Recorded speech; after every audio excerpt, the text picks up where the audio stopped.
39, tax increase on multi-state businesses. Requires multi-state businesses who operate in more than one state, one of which is obviously California, to pay more taxes by removing a loophole that went in place in 2009. Half the revenues would go to green energy programs. So it would increase taxes $1 billion a year. So there's about $1 billion a year not being paid due to this loophole, which basically what it said is, look, if you're a 100-employee company and only 50 of your employees are in California and the other 50 are in Texas, you don't have to pay taxes as a 100-employee company the way a company that's in California that has 100 employees does. Because you're not getting the services, the same services. You're only getting services for 50. So it seemed to make sense at the time. But it does cost $1 billion a year. It creates incentives to locate jobs out of state, they argue. $500 million a year goes to closing the budget deficit, and $500 million a year goes to green energy projects. And that will create 20 to 30,000 construction jobs. The no argument says it's $1 billion a year tax on job creators, basically directly on businesses. New business taxes don't help solve unemployment. In fact, they make them worse. And the money goes to programs that are plagued by corruption and waste. Okay.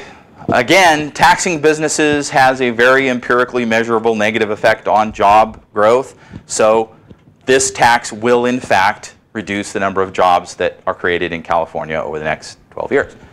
I'm thinking bad timing at a minimum. The job creation of the green energy projects is totally hype. You do not create jobs by taking money from companies who are turning a profit and able to pay taxes. A demonstrable requirement, and giving it to ones who don't make a profit and require subsidies from the government to continue to exist. That you don't get a net gain in jobs from that by any stretch. In fact, you get, again, an economically, empirically measurable net loss. And their estimates of jobs, that whole 20 to 30,000, I say, well, what's the total amount of money this will bring in? Well, the total amount of money this is supposed to bring in, if every dime went to paying for construction jobs, there's only 20,000 per job at the bottom end of their estimate. Last I met, there's not many construction jobs in California. In fact, I believe it's illegal to pay anybody $20,000 for construction work in California if it's funded by a federal grant, because you got prevailing wage requirements. If it's a state grant, the pay rate's got to be way higher. So yeah, they basically just made that 20 to 30,000 number up.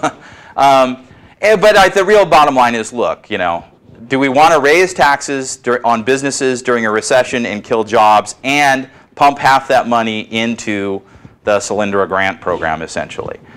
Yes, these things are highly problematic. The state has a great track record of investing in green energy companies that go bust. It turns out Sacramento is not where the venture capital genius is in California. That's just a few miles away in Silicon Valley. Let them invest in green energy. They actually know how to do it.